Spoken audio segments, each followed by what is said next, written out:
Nate, you're going to play the first movement of Mozart D major concerto, right? Yes. D major number 4, not D major number 2. Okay. That's it's the black spot, yeah. Oh, you don't need your music. No, not at all. Just keep it over. All right. And Nate has his own cadenza. Yes. He wrote his own cadenza for this.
Amazing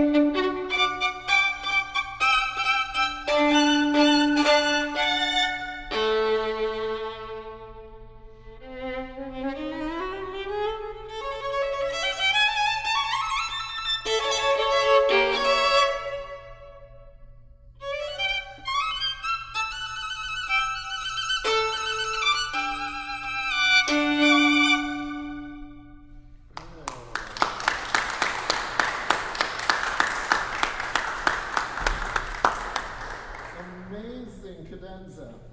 It's really, really, really one of the best I've ever heard. This is so inventive. Are you a composer? No, I don't have any background. I just, you know. And have you written cadenzas before, or is this is the first? I mean, I made a couple drafts of this one, but yeah. But for other pieces, No. Yeah. Wow, you have a really great talent for it. I mean, it's just gonna get. It's hard at first, right? Yeah. But it's so great that you started this process now, and it's only going to get easier. Yeah. And what was immediately great, within the first 10 seconds of Nate's cadenza, was that he started modulating into different keys, and that, for sure, Mozart would have loved. Yeah. And when you see, I don't know if you have you seen or heard any of Mozart's cadenzas? His own for the piano concertos, and that's exactly what it's just shocking modulations and little turns. It should be surprising, and he was surprising me at every turn. You know what was really interesting was that you really played out in your cadenza. It was like you were so confident of, and I don't mean just confident in what notes you're going to play, but just in your spirit. And you should treat the whole concerto like that. You don't have to treat Mozart with kid gloves, okay? And I think you had such a great Mozart spirit in your cadenza, so just pretend you wrote the whole thing and play it like that. No guilt, okay?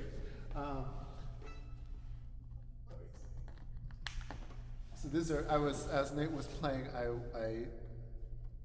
I had only a few COVID era thoughts that occurred, which is, this is the first time I've met Nate, but we've had a whole bunch of lessons on Zoom. so it's the first time I'm in the same room as you. And the other issue with Zoom lessons is often we don't see the students' feet. We only see their upper body, and so it's my first chance to address your lower body as well. So we'll talk a little bit about that. But first, play again from the beginning a little bit, and each composer, or let's say most composers, and I've heard this from multiple composers, living composers. Putting their music into perspective, and also how they see so many other composers' music.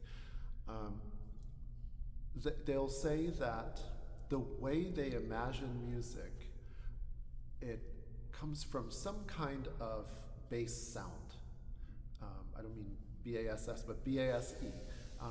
Some kind of fundamental sound that comes either most naturally or deepest to them. And we might have talked about this with Tchaikovsky, right? When you played Tchaikovsky, and we were talking about ballet, how Tchaikovsky's heart lay with the ballet. With Mozart, it's the opera. And of course, there are more instrumental works.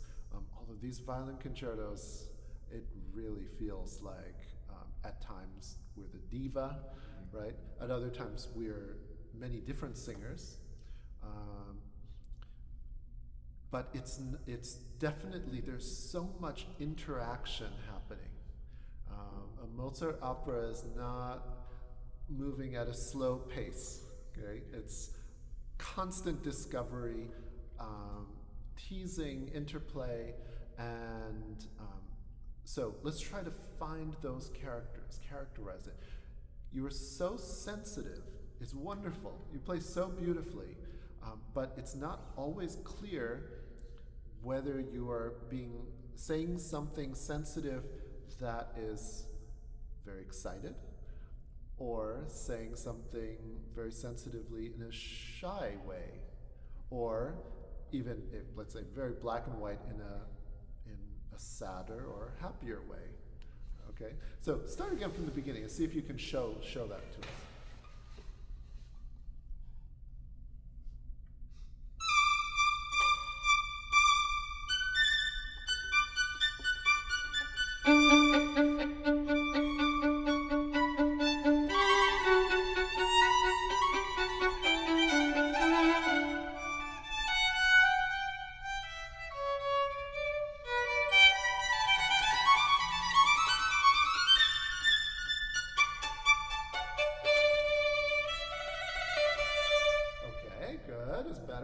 Now, I don't believe necessarily that we need to make faces to the audience. I think we can certainly show all of that character in our sound alone. But now, as an exercise, pretend you're speaking to our audience, and if you're speaking, you're not going to speak to them in this very deadpan, with this very deadpan voice. Deadpan face, right? And say to them, "I'm so excited to march." Right? So see if you can really show them with your face. I actually, as an exercise at home, I remember the first time Mr. Weilerstein, one of my teachers in college, asked me to do this. He asked me to do it without playing, which was really, talk about making you self-conscious. But do it while playing. Okay? And how about this? Look at them.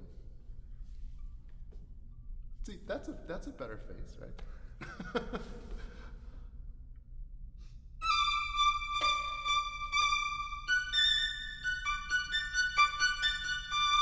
Okay, good. It was already better, but when we were talking, right? Like, now you're laughing, now you're smiling. Just keep that same face. Okay.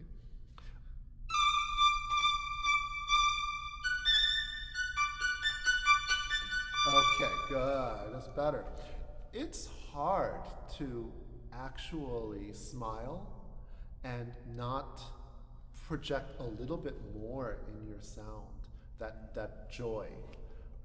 I know it feels less comfortable, right? Just now, you have a little less control. But imagine if you're playing like that all the time, every day, you'll figure it out. You'll figure out how to manage that. And here's another way of maybe also thinking very black and white. Is your expression open, or is it a little bit closed? And most emotions are one, or they live on the spectrum, but leaning to one side or the other. There are some, actually Mozart, I would say some Mozart slow movements, especially in minor keys.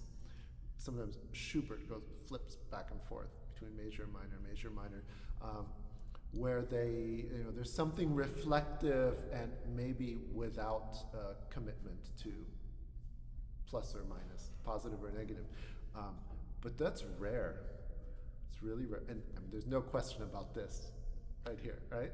So, okay, one more time. And now if you are projecting joy to them, if you are talking to them, then you're probably going to stand up a little bit straighter, right? Right. And probably, and this is partly for your emotion of being open instead of being like this, but and also just for support as a violinist. Okay, we need. It's really hard to play, right? So we need to be as balanced as possible, right?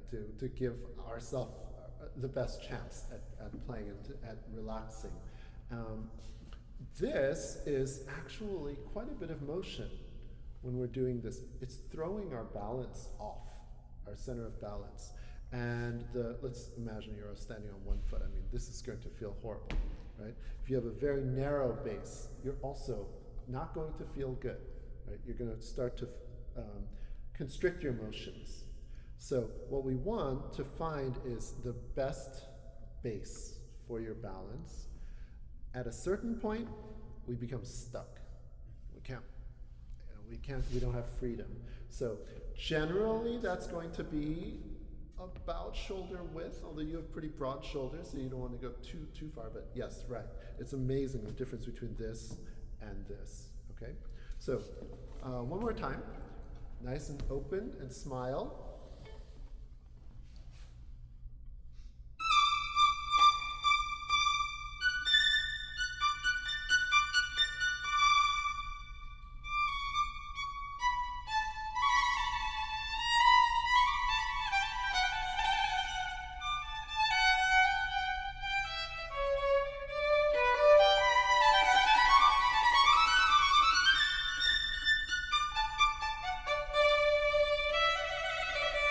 Okay, great, very different. Just curious now, because just now a lot of things came together. That's not normal. We don't expect we don't expect it to improve that much that quickly. So this is great. But for you, was there one element that of what we were talking about that made the biggest difference just now? Probably the open expression. Yeah. The open expression. Okay, great. And did this also feel better? I think so. I mean, it helped me open up and also be more balanced. That's great. Yeah. And did you feel like you had more security actually with, yeah. That's great. When you have more freedom of motion, okay? So that's this also, it's good to check every once in a while. Can I, not by lifting your feet and walking around, but can I sway? Can you sway freely? Yeah, play a little bit of. Okay, pretend you are a tree, and there's a breeze going, and so you're not stuck. You're not this heavy, thick, kind of. They are wooden, but not a wooden person, and very lithe. Okay, so that but your base stays the same.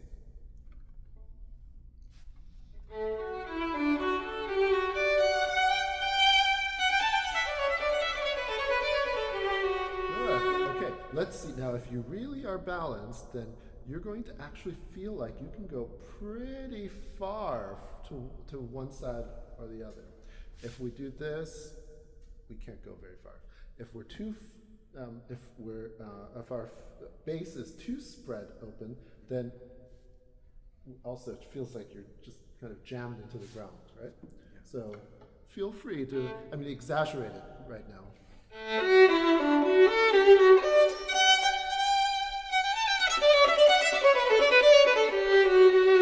Okay. And if a heel comes up occasionally, that's fine. For now.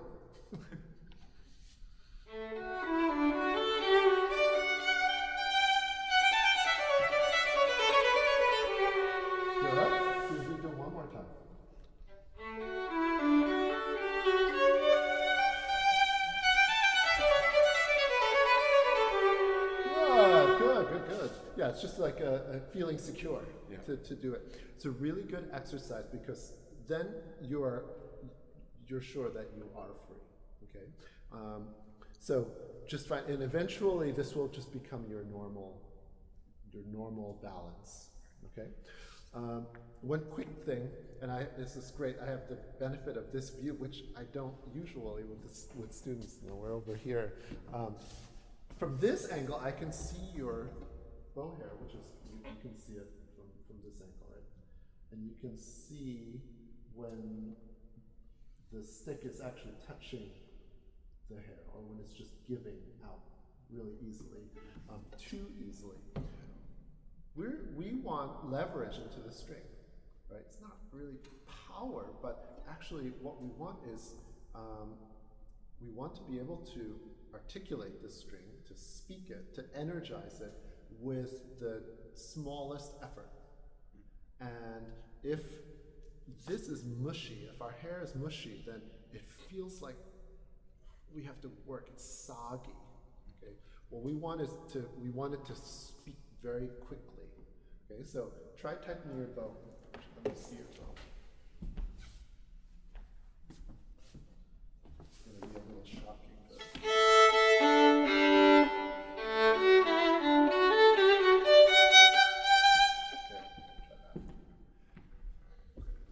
But don't press harder.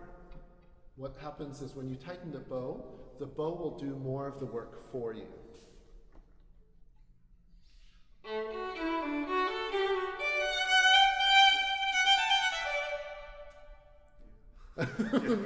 Better, right? Yeah, they would say also it's better. It's amazing just how much easier it is. Okay, so I mean that's not even close to straight. Yeah, you don't have to worry about it. The other thing is rosin. Actually, let me just rosin your bow while you're. I even brought. I remembered my toothbrush. There's a little trick. So, do you rosin your bow every day? Not every day. Oh, let's see. And you don't like to rosin it because what? When you have too much rosin. Yeah. What does it feel like? Crunchy and yeah. Okay, you don't like the crunch, right? And well, crunch comes from a couple of things. I mean, one is when we put on more rosin, or when you don't have so much rosin on, enough rosin, then you get used to that. You're also working, okay? And then what happens is you put more rosin on, and you still try to press into the string, and then it crunches. Yeah. The other thing is that it gets clumpy. Okay, try the very opening. Did you just loosen your bow? No, I almost did. It was your instinct. Yeah.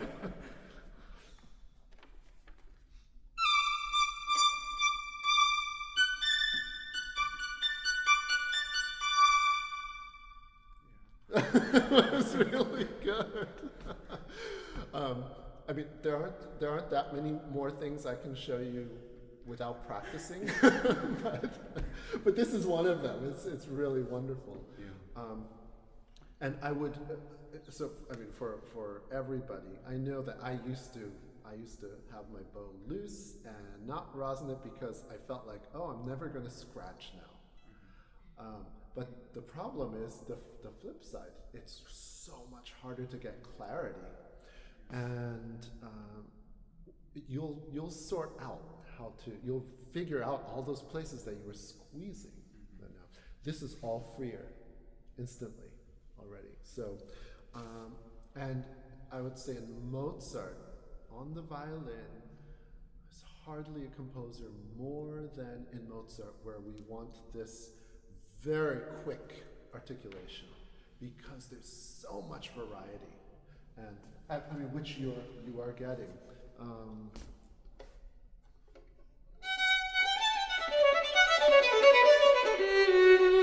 loosened my bow; it's not as good. You're trying to color every single note differently, right? We can't do that if we are trying to control all of that with our arm, we're just not quick enough.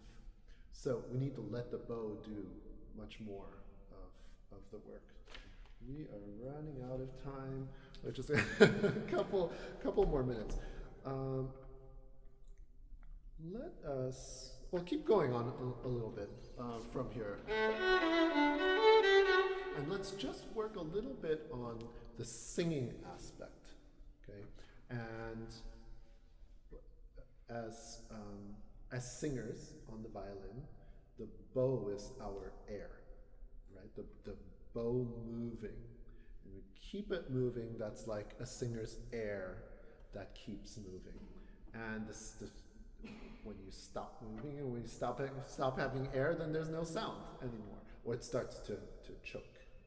Okay, so even as you are releasing sound, for instance, here, lighten up is fine, but keep the bow moving.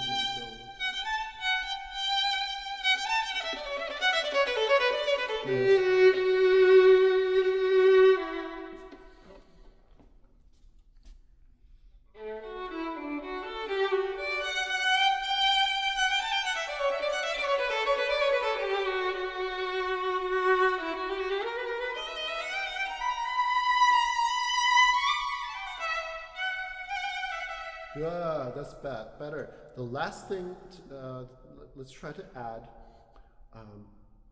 articulation to this, and many articulations. So if we're speaking, if we're singing, we have the words, and they all have different consonants. Every once in a while a vowel, but not that often.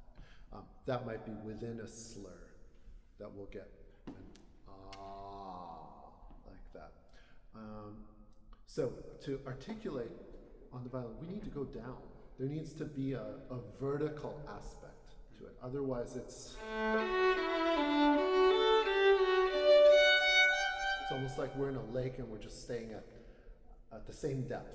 We're swimming in a straight line. Okay. Maybe think about this as it's more like rowing a boat. Okay? And your oar is going to go to different depths depending on the depth of the kind of articulation that you want. There might be even times where you slap the surface of the water, maybe for a ta. Okay, but for me, and you don't have to do this, but for me, it's deeper, and then it's lighter and lighter, but with more energy. Okay, it doesn't mean lighter and more pale. Okay, do it slowly like this so you can have a chance to explore. I would rather hear crunch than ah. Okay.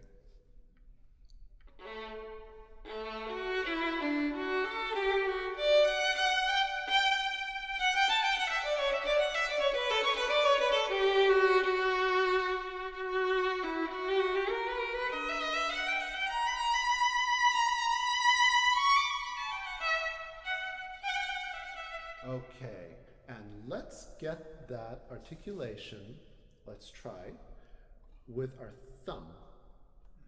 And pretend this is your tongue. And the place where the thumb is touching the stick is like the roof of your mouth or the back of your teeth. Okay, and so how that thumb kind of activates against the stick is going to be your articulation. So, and it's really very analogous to if it's a la, then it's like this. If it's a ta, it's very immediate but light. If it's ka, it's quite deep but fast. Okay, so rather than digging in with your arm. Okay, try it one last time. Still under tempo.